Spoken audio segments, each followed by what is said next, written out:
You're listening to Content Logistics, a podcast for B2B marketers looking to build a content engine that drives revenue. In each episode, Camille Trent interviews the marketers behind the best content marketing flywheels and uncovers the tactical aspects of content production, from first draft to first customer. Hello, and welcome to another episode of Content Logistics. I'm your host, Camille Trent, and I'm going to have to ask you to please excuse the continuity errors in this episode if you're watching on video. I am recording this intro on a separate day than I did the recording, and I am now wearing a different shirt and have a different haircut and actually a different hair color. So it's probably pretty obvious, but hopefully we can get through it. This episode is brought to you by my good friends, Tristan and Justin, over at Motion. They're a podcasting agency for busy B2B tech marketers looking to launch podcasts just like this one. So my quick plug for them is, if you've seen my podcast promo posts, you know they're pretty top quality. They stand out in the feed. They look great. And that's because they're the best at what they do. So unlike other agencies that I've worked with in the past, there's also no hand holding needed. If anything, they're holding my hand other than me holding the agency's hand, which is pretty refreshing. They're very on top of it. They know what they're doing. Definitely check them out if you're looking to launch a podcast. So today my guest is Ashley Levesque. She is the VP of Marketing over at Banzai, which just acquired Demio. Webinars are kind of a dirty word now. Like, they're not cool. Like, we're still doing webinars, but we're calling them shows. We're calling them lives. Like, the marketers have rebranded, trying to take back the webinar because it's become like 15 minutes of introductions, 15 minutes of here are my credentials and why I'm great, a good 30 minutes on the product, and maybe if you're lucky, like 5 to 10 minutes sprinkled in there with some content, right? But probably content about how to use the product. So that's what we're working with here, and why I wanted to bring Ashley Levesque, who is the VP, or as I said earlier, the VIP of Banzai. Ashley has hosted hundreds of webinars at this point, and she knows all about what I just talked about. She's seen it all, and so she is going to be talking about what marketers get wrong about the webinar and how we can make it right. So Ashley, without any further ado, if you can just tell me what you're seeing in the webinar landscape and what marketers are getting wrong. Yes, and just so much of what you just said. So there's so many things that come to mind, but I'll distill it into 3 main points. So the first thing, which you touched on, is that marketers are creating what they're calling top of funnel webinars, what they are promoting as top of funnel webinars, but then you get on and they're showing you a product demo. So that's the first thing. They're not leveraging webinars as an actual engagement channel. They're using webinars, which is designed to be the best two-way communication channel that marketers have. They're using it as one way. So it's just like a presentation that might as well have been an email.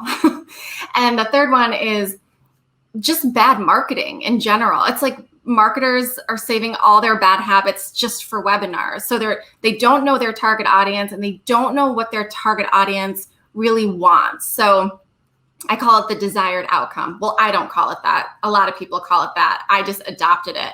But really understanding like what your target audience wants to achieve, and knowing that it's not your product and service.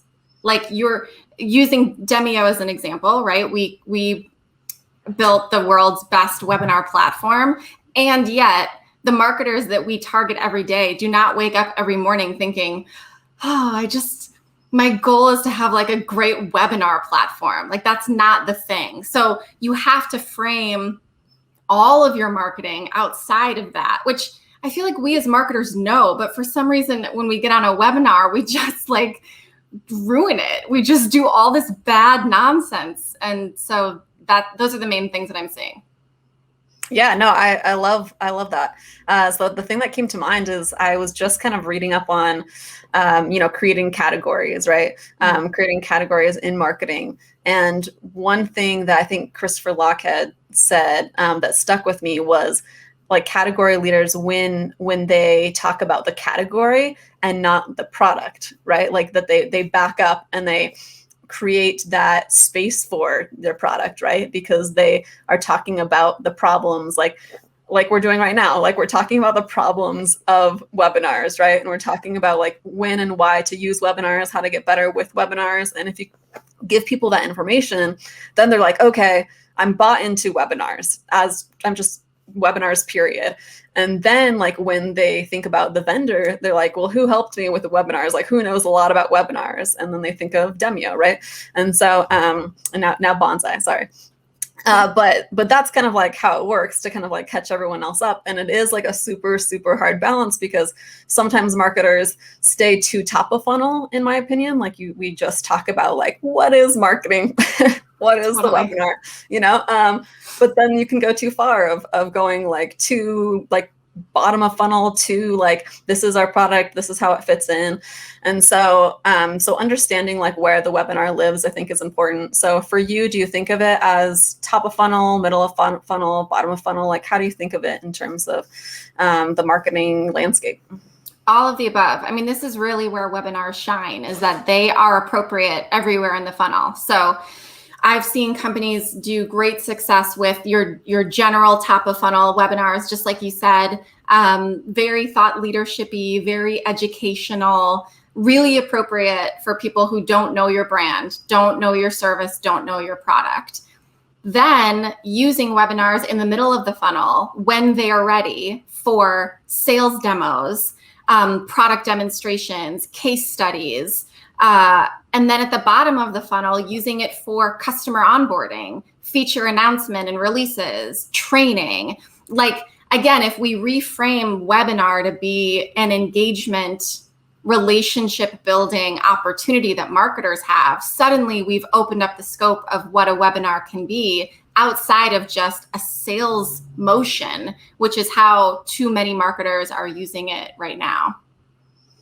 Yeah, that's super smart, because it reminded me of, we're doing a webinar at Dually right now that is being led by the CS team, right? And she even mentioned Scarlett, who's running that. She's like, I love Ashley. Like I learned so much stuff from her. But basically, like they're running that, and a lot of that is for our own customers, right? But it can also be, you know, someone who's thinking about using the product, someone who just got started with the product, maybe is on a free trial.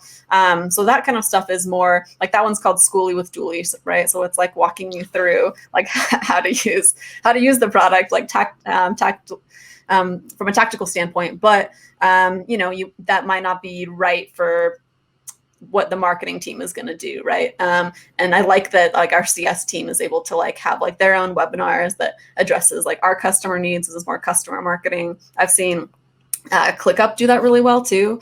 And then like, but you can also start with why webinars, right? And like just good webinar tips, like I've seen you do in the past. So those are some ideas like to get listeners thinking.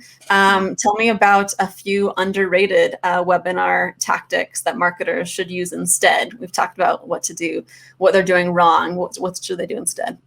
Yeah, so this kind of goes back to the idea of marketers not really understanding their target audience, but we need to better understand the internal drivers of that audience. So this is a story brand notion, right? That companies sell to solve external problems, but buyers buy to solve internal ones. We need to be more in tune as marketers to what those internal drivers are, because it's going to get us a lot closer to what their desired outcome actually is. This goes back to the Demio example, right? Like they don't want to buy a webinar platform. What marketers want, our target marketers, they want to feel confident and they want to look good doing their job, which is to drive revenue generating campaigns. And one of the channels to do that is webinars. They want to know how to do it well and they want to get promoted. Okay, so now I've got like a really good handle on how I could frame topics and ideas for webinars for people who are wanting to learn more about how to be more confident and how to get in front of the camera and how to get promoted and how to look good, right? How to do their job really well, how to drive marketing to revenue, all that kind of stuff. So that's the first one. And that really requires marketers to really talk to their customers. And I'm not seeing a lot of marketers doing that right now. I'm seeing a lot of marketers depending on sales teams or CS teams as kind of the conduit to the customer. And there's so many missed opportunities there, right? So sending surveys, digging into your CRM for sure to figure out like where are there sales objections that you can be, creating content around. But we also started doing Ask Me Anything webinars, which has been so successful for us, and was really designed as just like a formal way to say, what are your questions? I'm going to answer them in real time. Like, what are your real questions? I'm going to answer them in real time as a way to, again, like, it's like market feedback in real time, right? Like, I'm learning about my target audience as I'm teaching them, to Scarlett's point about like how to run better webinars. It's sort of a win-win. The third thing that I always recommend that I think is really underrated is what I call the webinar arc, which is this idea that your webinar purpose is actually to take your audience from their current state, where they are right now, to a state that's a little closer to where they want to be. So that goes back to their desired outcome. Okay, so the webinar is designed to just move them. Over the course of the webinar, they should go on an experience that lands them in a place that is not where they started from. That's the only intent of your webinar. That is the only thing you have to do. And we as marketers need to remember that depending on where it is that they started from, that end place is probably not going to be sales, right? So this goes back to like, who are they and what do they need and all that good pain point language that marketers love to throw around, which I sort of hate. But the idea is like, again, if my target audience has never heard of me before, and this is my first interaction with them is on a webinar, if my expectation is at the end of that webinar, I'm going to send them to my sales team, I think that's a miss. I think that's like, we didn't do our job to bring them over the bridge enough. So I call that the arc. And that's just an easy exercise that marketers can do before they start building out a webinar to make sure they're on the right track. Nice. Okay, perfect. So now I'm going to dig into that sort of customer journey a little bit. So how do you think of it? Because there's different frameworks, like there's like that 5.1 that I usually go back to. But for you, like how do you think of the steps and where people are and where you want to get them? Yeah. So a lot of people are still using the framework of like a marketing and sales funnel. So I think that framework just makes sense to a lot of people. So I still use that idea of like, where are they in your funnel? Although I prefer to talk about it in where are they in their journey to what they want. So this goes back to the desired outcome, right? Because the funnel, as we know, was like a construct created by businesses for us to track them in relation to our sales cycle, but it doesn't accurately reflect where they are in their buyer's journey for the most part. So let's go back to Demio's example of like a desired outcome being, I want to confidently feel good and look good running webinars that actually do something for my business, right? I want to be able to go to my VP and say like, look at the great conversions that I've had on webinars. Look at the great uptick in email subscribers that we've gotten because of webinars, or whatever your goals are. So if the very first thing that they've ever experienced is this webinar in our relationship to them, right? I know my job needs to be something that helps them feel a little bit more confident, brings them a little closer to their goal. It's not going to be the whole kit and caboodle in like one webinar. So I'll create topics around how to feel more comfortable in front of the camera, how to practice, how to design a webinar outline, how to pull data related to your webinar to show it to your VP, how to, I don't know. I mean, off the top of my head, I can think of, like 30 or 40 different examples that are not going to bring them to buy Demio's platform at the end of that webinar, probably, but are going to bring them a little closer to, oh, I now believe that webinars has the power that I'm trying to relay back to my exec team. And I think I feel a little bit more capable in running them to get that result. Yeah, no, so that makes a lot of sense. Because really it's like content marketing 101, right? You went through like different how-to options that you could write up as a blog. And so I think the key point there is it has to be actionable, right? If you're going through, the more actionable like the webinar, I think in general, the better. It can be like strategic and high level still, but still something that you can apply to your life. And so if they're able to walk away from that webinar and do something about it, like apply what they've learned in some way, feel like they have actually learned something, I think that's a big check mark. Like then they're more willing to return and perhaps like get farther down the funnel, if you want to think about it that way, or if you want to think about it in terms of like problem aware, solution aware, product aware too. Like that could be another way of thinking about it. So that was just something that stood out, is like, it's like we're overcomplicating it.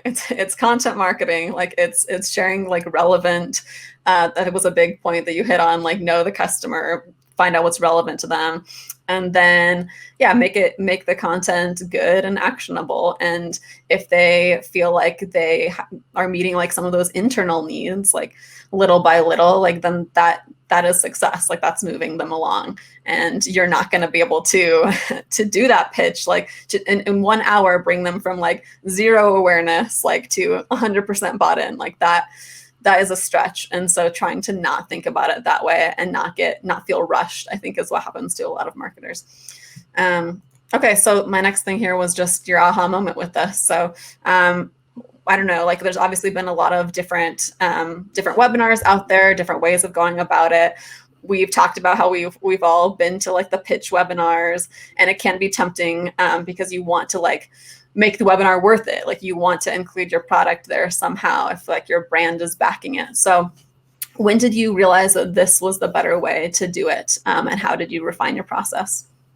So we started doing these AMAs that are called Ask Me Anythings for webinars that we do, and we open up to our entire network. So this is for prospects for us, this is for customers for us, this is for anybody under the sun who has questions about webinars. And we frame it specifically as kind of a candid moment. Like I show up with beer. It's meant to be like, we usually schedule it around 4 p.m. Eastern, and we call it a happy hour. It's also consistent. People expect these monthly AMAs to happen. So like if you miss one, you can come to the next one. And on the registration form, in order to register, they are required to submit a question. So the whole concept of this is like, all right, cool. I'm hearing you. You hate webinars. So let's put the content back in hands of the attendees. Like, what do you want? What are you most interested in when it comes to webinars? What are the things that are keeping you up at night? And we have literally hundreds and hundreds of registrants. And very quickly, I learned that they all have the same questions. Like, it doesn't matter what their industry is. It doesn't matter what their company size is. I mean, sure, we're mostly B2B, so they all have that kind of in common. But everyone fits into a general category of webinar best practices. How do I start? How do I promote? How do I manage content? What do I do if I'm in a small team? How do I get them to show up? And then what do I do with them? Those are like the main buckets. And suddenly now we have like a framework that we can design, right? Because we have clear stages, right, of this strategy, of this process. And by creating these categories, outlining them in real time and saying, guess what? There are 600 of you on this call, and you all decided that there are 6 things. There are just 6 things to a webinar. Like, that's it. So let's like stop thinking this is big and overwhelming and scary. You all had the same questions. And then we just do them. 1, 2, 3, 4, 5, 6. I answer questions. I give like what I've seen work really well, and they answer each other's. Like, they are in the chat. Like, oh, I tried this. Oh, I tried this. And suddenly we're literally at a happy hour, like solving real problems. And from that, we're seeing like an uptick in trial users for Demio, an uptick in customers, and an uptick in other content. Like Scarlett was saying, like, part of what we pride ourselves on is we know you need more than just a great webinar platform to run great webinars. So we're going to also teach you how to do it so that you feel confident, right? So you can do what you need to do. It's a double package, and you have to do both, like you were saying, in order to actually make your customers successful. So we've been doing that for a couple months now, and it's also a lot of fun. I really enjoy them. They're end of the day, it's like, oh, I got my Sam Adams, and let's just get into it. I love that. And part of the reason being, is because like talk shows, whether you like them or not, like they work pretty well. Like the old school, like call in, ask your question, like get to talk to like the host, like whether or not like that person is actually famous or is just like a thought leader or is an expert. Like you're talking to like this person that runs webinars, right? In your case, like it's perfect because like I'm talking to someone who's doing this right now successfully. Yeah. And so there's that part of it that works really well for webinar companies specifically. But I thought about this as I've seen a kind of a resurgence like of the AMA, right? Or like of the getting people involved like in the event, because otherwise it is just a podcast, right? Like if it's like it doesn't need to be live, and if you're not like using those questions, and it has a different sort of energy to it. And I'm a big fan of repurposing these for podcasts. And so I wanted to quickly like get your thoughts on that of when you are doing this AMA style, if that lends itself well to a podcast, like is it still easy to repurpose? Does it get a little like messy when you do it that way? Like how are people engaging? Do you have to give them permission? Are people raising their hands? Like how are you guys doing that in the virtual space? So on the AMA itself, the way that I operate it is, we do a promo session for maybe 3 weeks ahead of the AMA. Like I mentioned, the registration is, the question is part of the registration. And so as I'm prepping for the webinar, I'll start collating those and I'll start to bucket them into these groups so that by the time the AMA comes along, I'm clear on these are the 6 main things we're going to hit on, right? So the AMA itself, first of all, I always recommend live events should be repurposed into on-demand events. Like that's just a basic 101, especially for something that's evergreen like that, where these 6 categories, people are always going to have questions on these. They're not going out of style. So why would I not throw it on my website and continue to generate leads without having to create new content? Like that's just an easy one. So we do that every time. And now I have all sorts of options. We also do videos, like slicing of videos. So we'll do everything from the entire video. Sometimes we'll put on YouTube and reframe. We could take those 6 individual sections that I mentioned, and each one of those is its own video. We'll do the rounds on social media with that. We'll then take those slices and create a blog post. So now I have 6 blog posts. So I've got on my blog post, I'll add that video because we know video performs really well on long form content. So now I've got that video showing up in multiple places. I'll give those pieces as sales enablement. That comes up a lot too. You were mentioning, customer training type webinars. We do that a lot at Demio as well. And inevitably we get strategy questions, right? So we're training them on like, here's how you use the system. And inevitably someone will be like, well, how do I know if I should put it on demand or not? Well, Ashley just did an AMA and we have this beautifully sliced video that literally answers that question. So there are just so many opportunities. And I'm glad you asked this because this is the number one thing that comes up that I hear from small marketing teams, which is we don't have enough resources. We don't have enough money to run a webinar strategy. But when you think about the content that can be created from one live webinar and how long it can last you, it's really, you're just missing out on so much opportunity. Yeah, no, I've seen that for us as well. Like in even turning them into ads, right? Yeah. You can use it for like organic social, and you can even sort of test it out there and just see how it performs. And like if it does perform well, like throw money behind it. But if not, don't. Like you can even like test it out and protect yourself against spending more money. / like keep that, you're like, maybe this is, like you said, it's a question, a commonly asked question. And we have this asset for it now, and we can kind of keep that in the archives. And so there's just so many ways that you can use it. And so I think if it's just the webinar, that it's hard for people to wrap their mind around, because it's like 10 people showed up, 20 people showed up. That's just like how it's going to be at first. And potentially for a long time, it's really hard to get everybody together on like a schedule. But then like repurposing it, I think, is where a lot of the magic is. So okay, so now this is a logistics podcast, logistics content podcast, and so I like to just walk through and like make sure that we've like checked all the boxes. People feel like they can go out and do a webinar afterwards. So so as part of that, who should do a webinar? I think we've kind of touched on this, but like, is there an ideal industry, an ideal stage of like who is a webinar right for?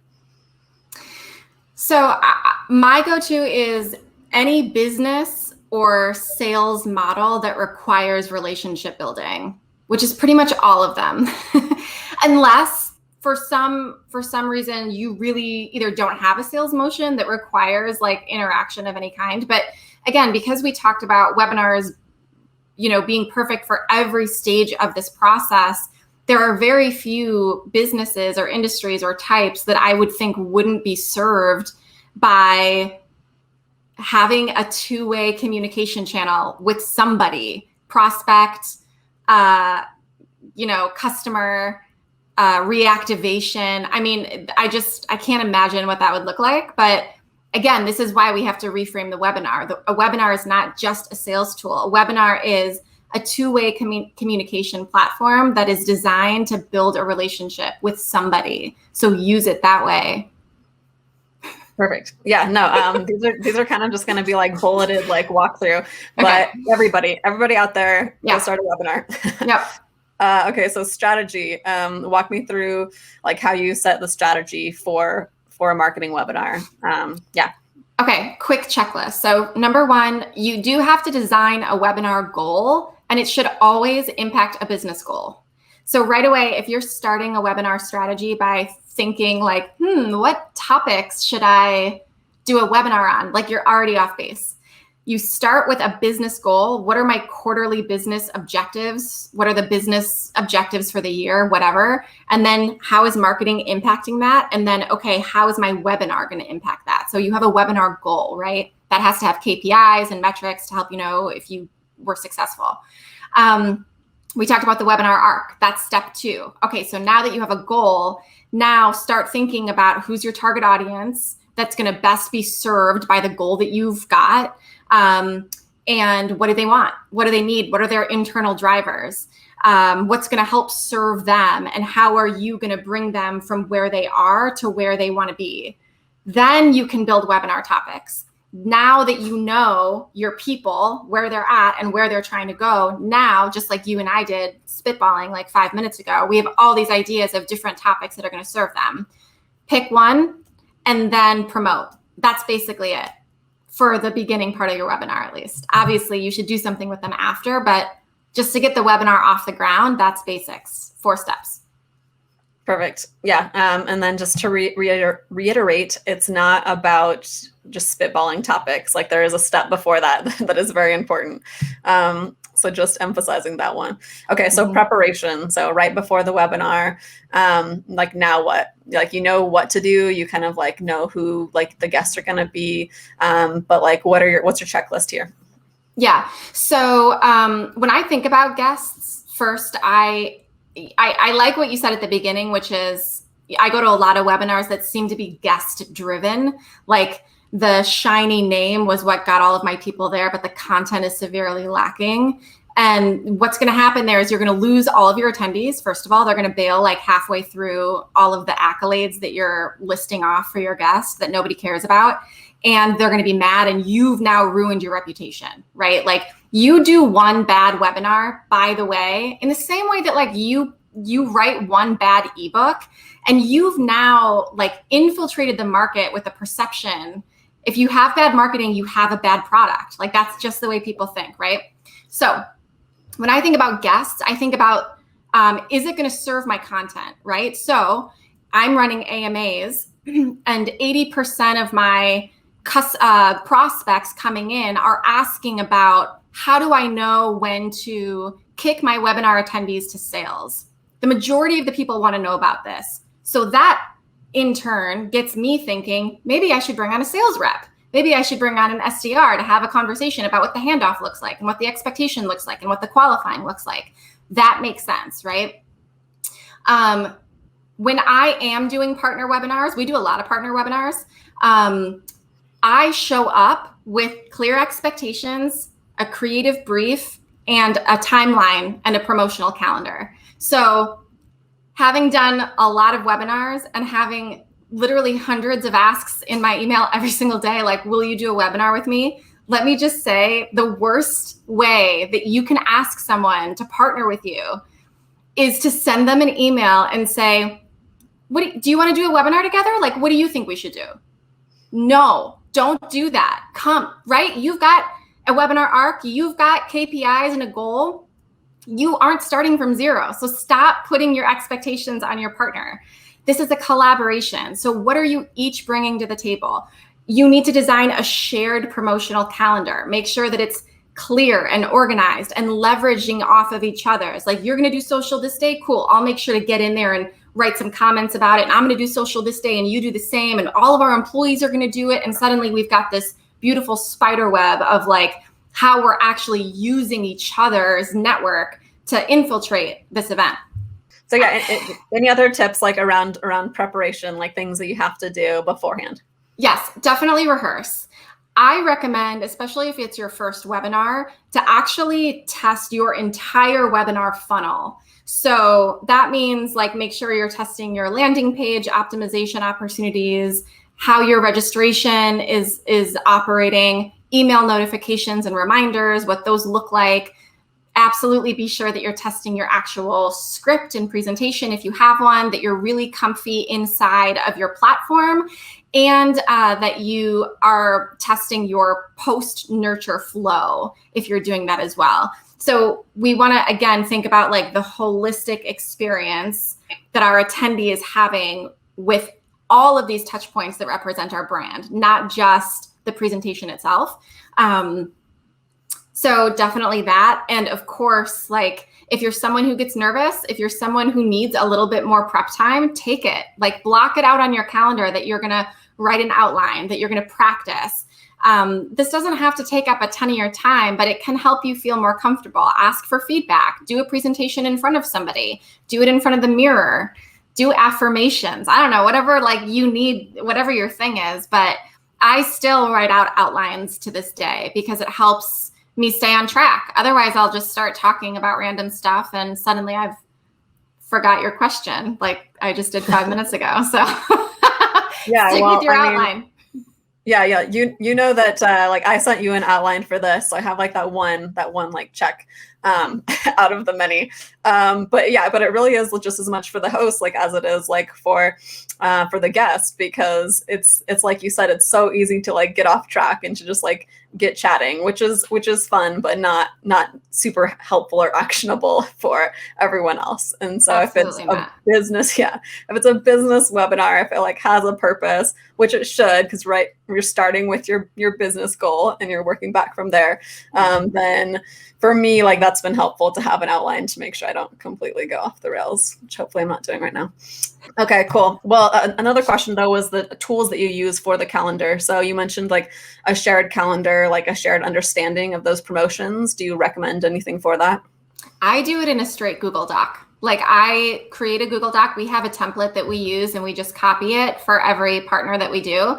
And it just outlines clear expectations. Like, here's what our promotional calendar looks like and the dates. Here's who's in charge of creating the actual content. If we're each building slides, here are the deadlines and timelines associated with that. Here's what the outline of the slides look like. Like everything where I find that partnerships really like fall down is just in the communication of responsibility. So I'm big on just like get it visible and transparent and in one place. So you're working off of one document. And then you can use that as kind of your launch pad for the rest of it. Yeah. And I think the big thing there is Google Docs. Like everybody has Google Docs. Like don't overcomplicate it. Just put it in one place, share that thing so that other people are in that place. Like exactly. That's what it is. Okay, so then promos. So best practices for promoting the content. We've already kind of talked about this with the calendar, but any other things that need to be included? Hashtags, tags, that sort of thing. Yeah. So starting all the way back again, like creating your content, create a title that's not boring. Create a title that's like going to grab someone's attention. Your intent is to stop them from scrolling, right? So we do a webinar called How to Run a Webinar Where People Don't Leave in the Middle. Much more attention grabbing than something like the 5 tips to a successful, engaging webinar or something. Like nobody cares about that. That's stupid. And it sounds like every other webinar title out there. So if I'm trying to position myself to get registrants, then I have to grab their attention. And this is what I see people screw up all the time. Same thing with graphics and video. So I'm a big proponent of video promos. Like when I do webinars, I'll do a 30-second video promo that says like, hi, it's me. This is who you're going to see. It gives them a flavor of who I am and my energy and my personality. And again, gives them a little more control. Like, do I want to go see this person speak? Like, we don't need to take 20 minutes to do my credentials at the beginning of the webinar because I already gave you a little bit of like what I've got to bring for you. You know what I mean? And I lay out like 3 key points. And this also shows up on the registration page. So my messaging is the same. Here's what you're going to get. Here's what we're going to talk about. Here's what we're going to engage with, period. So transparent, easy. But again, like bold colors, like provocative titles, like be a little risky, I think, because you have to be. It's a red sea of webinars and most of them are terrible. And if yours is going to be good, then make sure you're at the front of the line. I love that. So I started thinking about it as you said it, something like another like light bulb went off of, so earlier on in the episode, you talked about like the presenter being like the hook for most people and that not being a great idea. Like that's only going to get you so far. And the preparation and the research and the questions that you have prepared are like what makes it good content. And so I think for the copywriters that are listening to this, because it's my content podcast, if you think about it in terms of like the title being like the copy and being like the main like driver, the story, and the person, like the presenter being social proof, right? And like the brand that's attached to that. Those should be more support and like social proof like for this content, but the real like seller like is the story, and like the story should be evident in the headline, right? And so I don't know like why that just like hit for me, but like having the brand and like the person like carry it is not enough. Like I need to see like what the story is going to be, what I'm going to get out of it. 100%. And the thing that I'll add to that is your presenter does have to be engaging. So I get asked a lot about like, do I send my subject matter experts in to do the presentation, or do I send in the receptionist who doesn't know the content but is like highly engaging and people want to like hang with her? And I always say the receptionist. You can train her on the content for an hour. It's sometimes a lot harder to train content or subject matter experts on how to keep people engaged. Because the truth of the matter is like, again, it could be a blog post. And if that's true, then like we don't need to be here talking to each other. There are 3 reasons that people leave webinars early. One is the content was not what they expected, which is a problem in like transparency. And again, a problem with people saying it's top of funnel when it's really a product demo. The other reason is that the presenter was too salesy, which we also talked about. And the third reason is that the presenter wasn't engaging. They're just like Ferris Bueller's teacher up at the chalkboard, and nobody wants to. I don't have time. My time is precious. Like I'm going to spend an hour listening to you. That's ridiculous. So we do have to make sure that whoever is presenting, it is more important that they are engaging than that they have a lot of clout, I would argue. Yeah, no, that's a great point. But also it's knowing like your audience too. Like I've always been surprised like with what's engaging like to an engineer, for instance, what's engaging for a salesperson like versus a marketer. And so understanding that too is like, it could be different like than how you describe it. And so yes, doing that.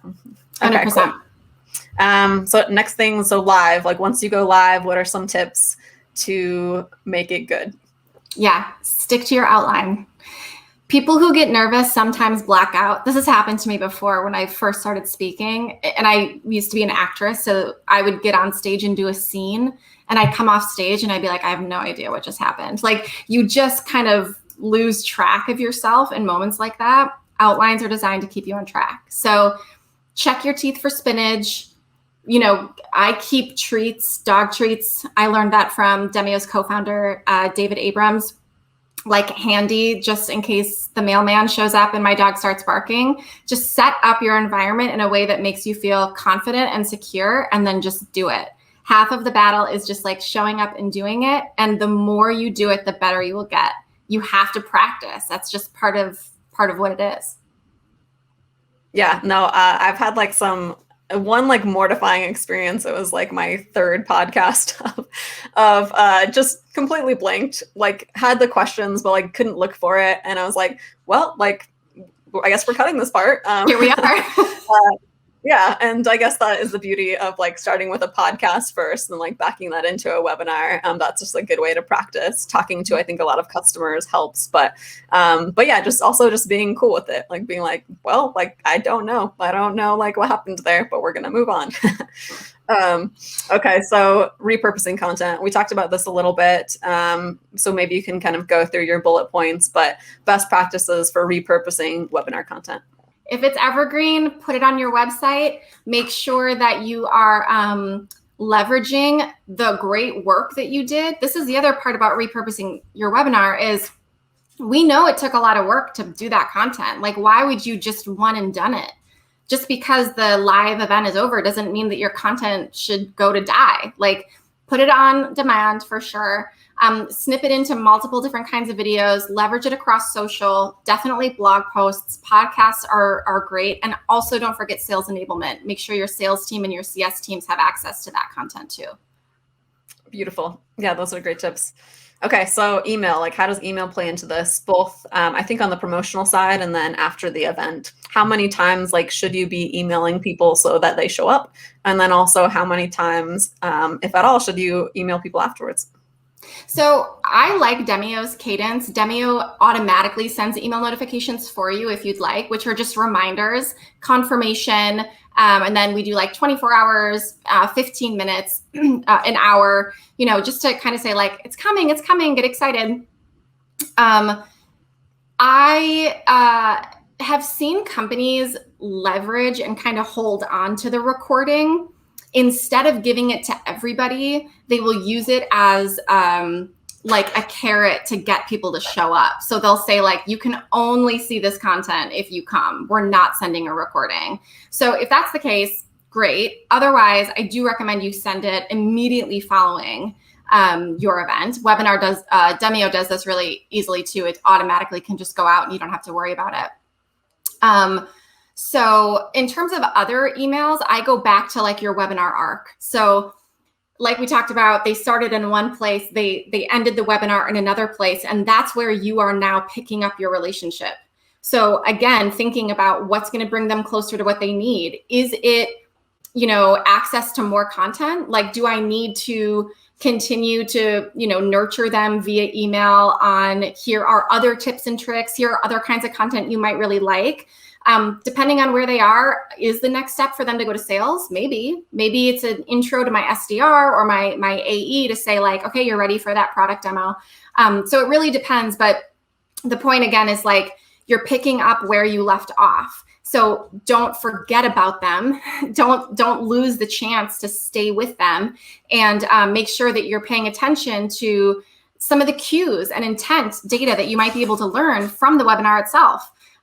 Who was chatting the most? Who, you know, one of the best things that I love about Demio's platform and the analytics is I can also see like who was most attentive, who stayed on me the longest, who downloaded the handouts that I provided, who clicked the links that I provided. Like I can see all of that to help me also understand who might be ready for the next step so that I can make those decisions wisely. Okay, cool. So does Demio then segment for you a little bit in terms of like, oh, we can progress this person to the next stage. We can put them in like this nurture, or like how granular does it get? Does it tell you who actually attended, and then lets you know from there, like where they're at sort of on their journey? Yeah, so you can see basic registration data, basic attendee data. You can see focus data. So what was, when did people start to trail off? Not when did they leave the webinar, but when did they like maybe open another browser or like start looking at Slack? We can see that. So from a best practices standpoint, that also tells me like, oh yeah, I lost everybody at 20 minutes in because I told that like rancid joke that nobody thought was funny, and like that I'm gonna not do that next time.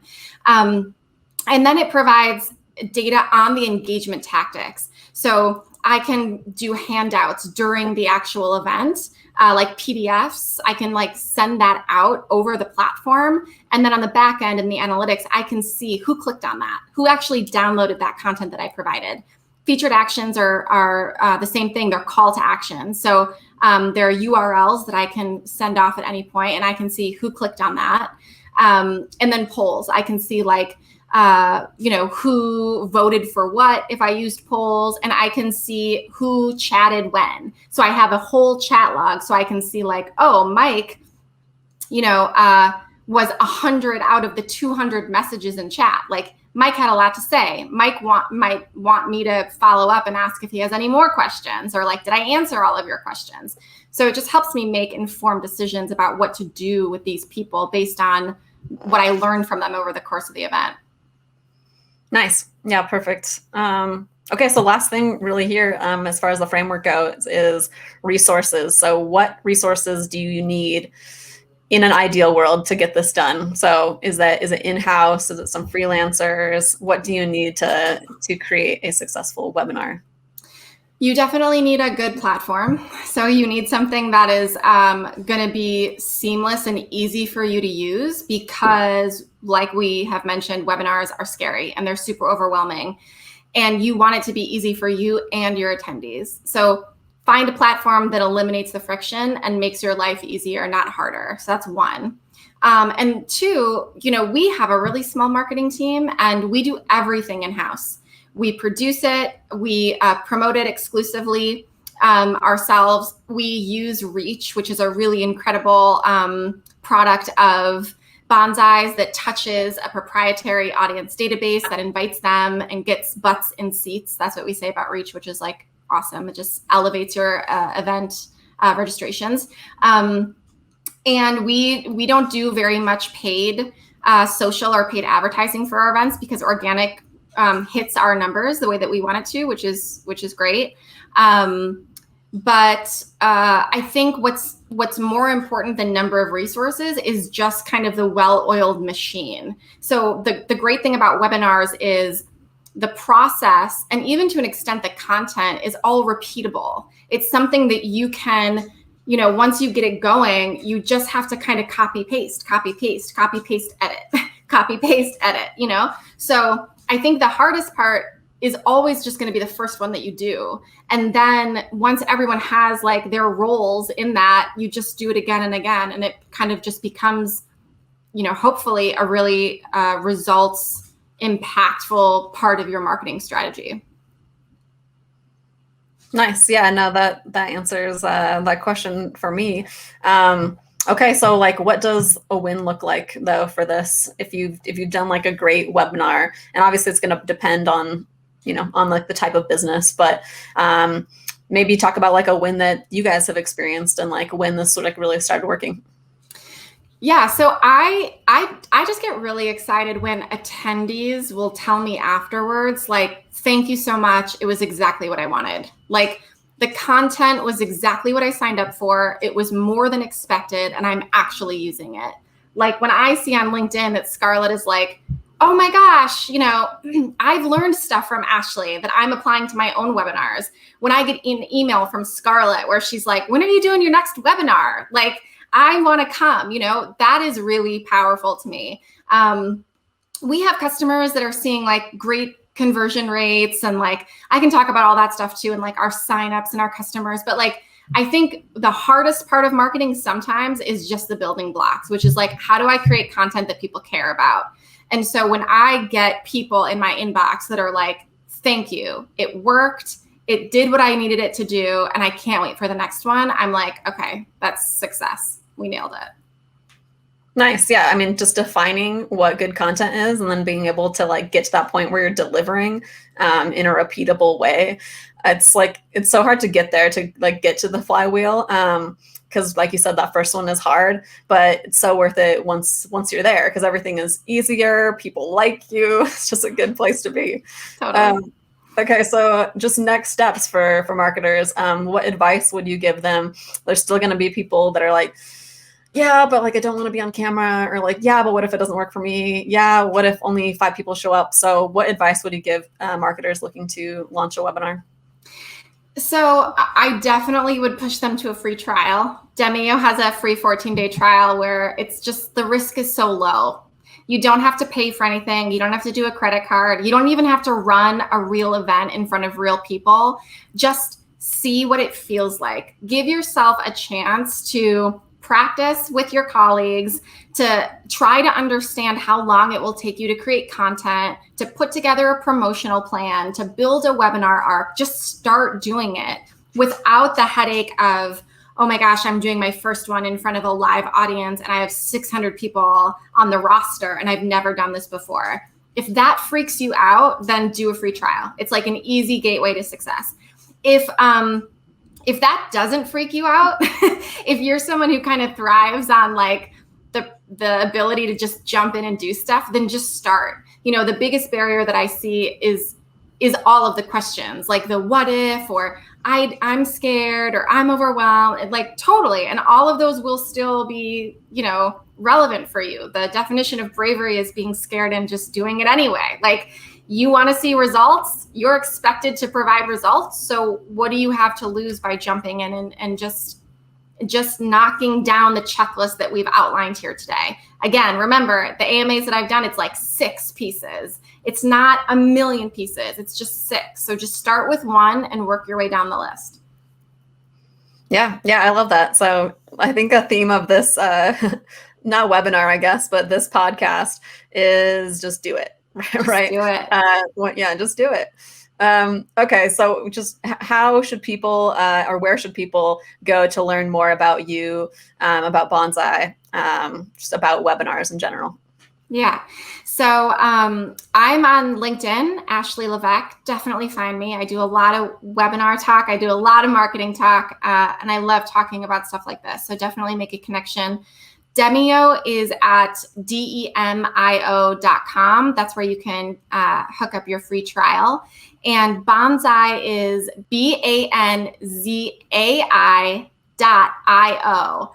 And you can kind of see some of the cool stuff we're doing over at Banzai. We're creating a really great ecosystem for engagement marketing that Demio is a part of. So I mentioned Reach earlier. We've got some other really cool products that you want to check out to help make your events really sing. So definitely connect with us in any of those places.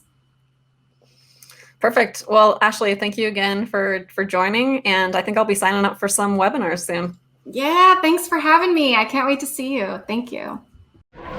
Thanks for listening to Content Logistics. This episode was produced by Motion, a done-for-you B2B podcasting agency for busy marketers. If you liked what you heard, please follow the show on Apple, Spotify, or wherever you listen to your favorite podcasts.